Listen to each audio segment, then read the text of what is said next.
आप सबका बिजनेस है और आप सबकी अक्सर एक बहुत बड़ी प्रॉब्लम होती है, सर जी हमारे पास हमारा एम्प्लॉय टिकता नहीं है, हमारे पास हमारा एम्प्लॉय रुकता नहीं है। तो वो कौन कौन सी 7 बातें हैं जिनको अगर आप फॉलो करते हैं तो आपका एक एम्प्लॉय कभी भी आपको छोड़कर नहीं जाएगा, हमेशा आपके साथ में वो रॉयल बना रहेगा। तो आज वो 7 बातें कौन कौन सी? पहली बात मेरे पास में कि अगर आप चाहते हैं कि आपका एम्प्लॉय आपके साथ रुके, लंबे समय तक रुका रहे, तो सबसे पहले आपको उसको जो पे आप करते हैं पेड वेल करें। दूसरा, उसे आप रेगुलरली मेंटर्ड करें। तीसरा, आप उसे रेगुलर चैलेंज देते रहें। चौथा, आप उसे प्रमोट भी करें। पांच, उसको आप वैल्यू रेस्पेक्ट भी दें। छठा, उस पर भरोसा भी रखें और उसे अपने रूटीन की एक्टिविटीज में उसको इन्वॉल्व भी रखें। तो ये 7 पॉइंट थे। अब इनके बारे में करते हैं डिटेल में डिस्कशन। किसी भी संस्था की सबसे बड़ी प्रॉब्लम होती है कि एम्प्लॉय भाग जाता है, बीच में छोड़ जाता है, जैसे ही उसे बड़ा ऑफर मिलता है और स्विच मार जाता है। तो देखिए, लोगों को ये लगता है कि किसी भी कंपनी के अंदर कि वो छोटा सस्ता एम्प्लॉय हायर कर लेगा और अपनी कंपनी का बहुत मोटा पैसा बचा देगा। ये बहुत ही गलत माइंडसेट है आपका।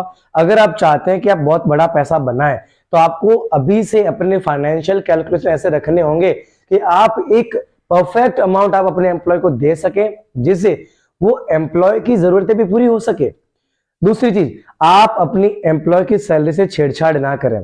अगर वो छुट्टी लेता है, अगर दूसरी किसी एक्टिविटी में इन्वॉल्व होता है, तो आप उसका रास्ता निकालें, उसका अल्टरनेट वे निकालें। बट आप उनकी सैलरी कट कर कर ये आप चाहते हैं कि वो आपके लिए अच्छा काम करे? बिल्कुल नहीं। अगर आपने उसकी सैलरी कट की है ना, समझो आपने उसके छाती में छुरा घोंपा है, क्योंकि फिर वो एम्प्लॉय आपके लिए नेगेटिव हो जाएगा कि आदमी तो पैसे काटता रहता है।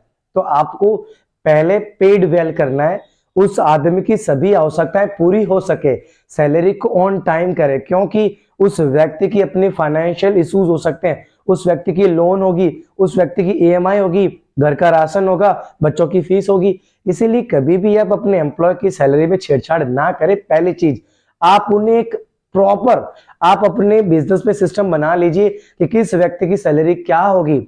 और मैं तो बोलता हूँ कि इतना ट्रांसपेरेंट रखो कि हर आदमी को पता हो कि आपकी सैलरी क्या है। कहने का लॉजिक यहाँ पे ईगो क्रिएट नहीं होगा। अगर आप पैरामीटर्स अपनी कंपनी में रख लेते हैं कि किसी भी बंदे का सैलरी यहाँ से यहाँ तब होगा अगर वो इस कैटेगरी में आ जाएगा, तो यहाँ पे हर व्यक्ति उस कैटेगरी में आने की कोशिश करेगा, जिससे क्या कंपनी की संस्थान ग्रो करेगी।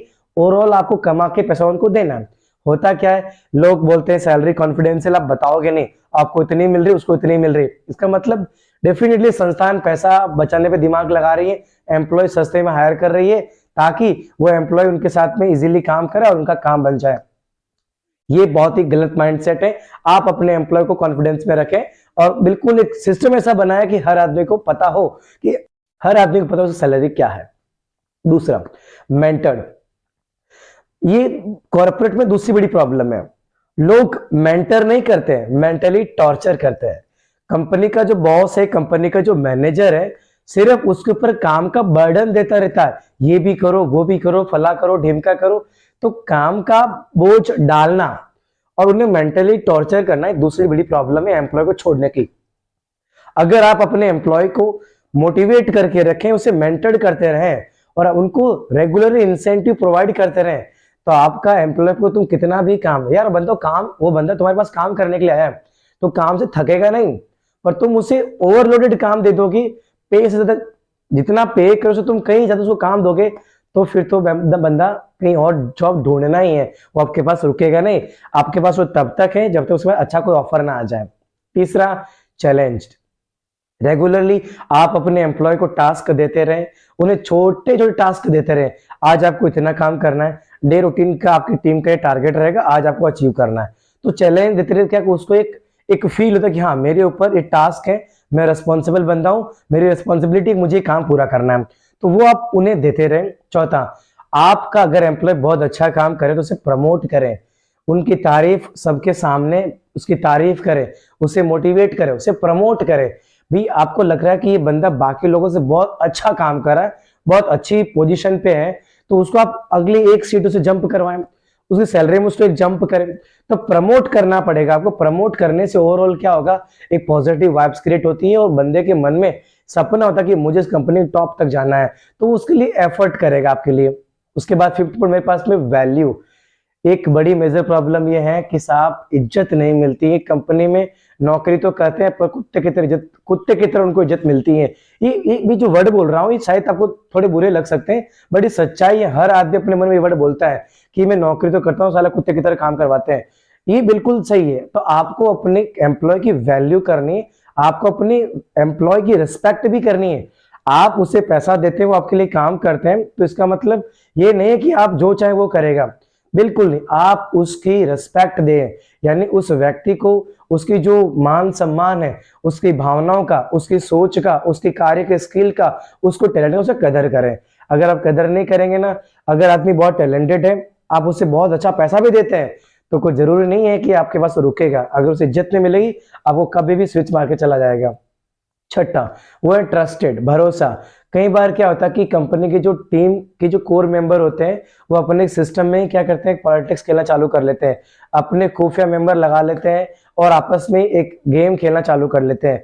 मैं मानता हूं कि अगर आप अपने एम्प्लॉय को अपने भरोसे में रखते हैं, आप उसे उसे सब कुछ अच्छा प्रोवाइड करते हैं, तो डेफिनेटली कभी भी वो गलत करने की कोशिश नहीं करेगा, क्योंकि उसे पता है कि उसका मालिक उसको बहुत अच्छा चीजें, मतलब उसका जो मालिक है उसे हर जगह सपोर्ट कर रहा है। तो आप भरोसा उन पे रखें और एम्प्लॉय भी उन पे भरोसा रखे कि आपका एम्प्लॉय, आपका जो मालिक है या आपका जो कंपनी का जो डायरेक्टर है, वो कभी आपका गलत नहीं कर सकता। 7 पॉइंट इन्वॉल्व करें। होता क्या कि कई बार क्या होता है कि गुट बन जाते कंपनीज के अंदर, अलग अलग डिवीजन बन जाते हैं और वो आपस में बैठ के गुफ्तगू करते रहते हैं। तो जो एक व्यक्ति अलग है, उसे लगता है कि मेरे खिलाफ प्लानिंग हो रही है, मुझे कंपनी से फायर करने वाले। बिल्कुल नहीं, आप हमेशा अपने एम्प्लॉय को अपने साथ इन्वॉल्व करके रखें। धीमे धीमे छोटे छोटे इवेंट आप ऑर्गेनाइज करते रहे, उन्हें इनमें मिलाएं जुलें, बातचीत करें, डिस्कशन करें, उनके घर तक जाएं, खाना पीना साथ एंजॉय करें। तो ये छोटे छोटे टास्क और एक्टिविटी करके जो आप अपने एम्प्लॉय को अपने साथ जीवन भर की लॉयल बना सकते हैं। इसी प्रकार के कॉर्पोरेट सेक्टर के बहुत ही अमेजिंग इनफैक्ट और इन्फॉर्मेशन के चैनल को लाइक करें, शेयर सब्सक्राइब करना ना भूलें। जय हिंद, जय भारत।